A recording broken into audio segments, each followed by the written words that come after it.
In December of 1963, a teenager decided sleep was optional. His name was Randy Gardner. He was 17 years old. He lived in San Diego, California, and he wanted to win a high school science fair. So he made a decision. He would simply stop sleeping. Not for one night, not for two, for 11 days straight. 264 hours, awake the entire time. No pills, no caffeine, nothing but raw willpower. Two friends volunteered to keep him awake. Their only job was to stop his eyes from closing. He was not allowed to lie down, ever. What happened next is one of the strangest experiments ever recorded, because your brain was never built to stay on. Have you ever wondered what actually breaks first? On day 1, Randy felt completely fine, just a little tired. By day 2, his eyes stopped working together. He could no longer focus them. The world turned blurry. By day 3, he grew moody and clumsy. His sense of touch began to fail. Then, on day 4, something shifted. Randy looked at a street sign, and he saw a person standing there. He became convinced he was a football player. He insisted he was Paul Lowe of the San Diego Chargers. He was hallucinating. Wide awake, but dreaming. A Stanford scientist named William Dement came to watch. Dement would become the father of modern sleep research. But even he was disturbed by what he saw. Randy's short-term memory started to vanish. He would begin a sentence and forget the start. He could no longer do simple math. Strangely, he could still win at pinball. Some parts of his brain fought to stay sharp. But by day 7, his speech went flat and slurred. His face had gone blank, emotionless. He was, by every measure, coming apart. So why does staying awake destroy the mind?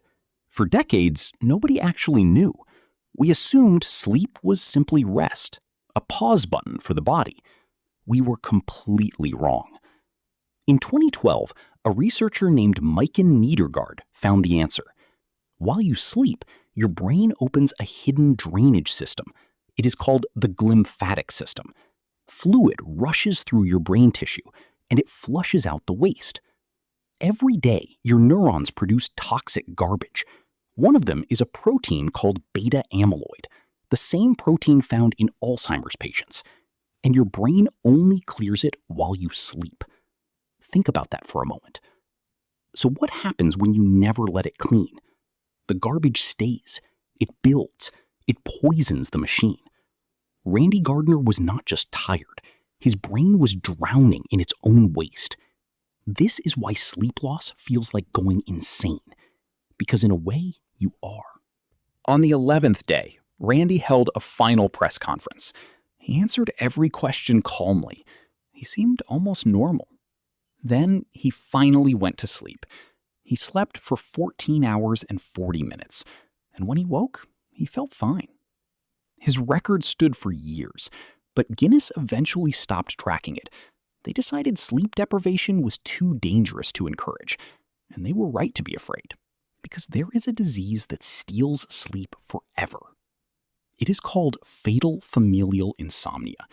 It is genetic, it is incredibly rare, and it is always fatal. It begins in middle age with one small problem. You stop being able to fall asleep. Then you stop sleeping completely. Your body can never rest. Your brain can never clean itself. And over a few months, you lose your mind. There is no cure. There is no treatment. Everyone who has ever had it has died. Randy Gardner survived because he could still sleep. But decades later, he said something haunting. As an old man, he suffered years of brutal insomnia. He wondered if those 11 days had left a scar. We spend a third of our lives unconscious. For most of history, we thought that time was wasted. But it is not wasted at all. Every night, you are not shutting down. You are being repaired. Your brain is washing itself clean. Sleep is not the absence of living. Sleep is the price of staying alive. So tonight, when your eyes grow heavy, do not fight it.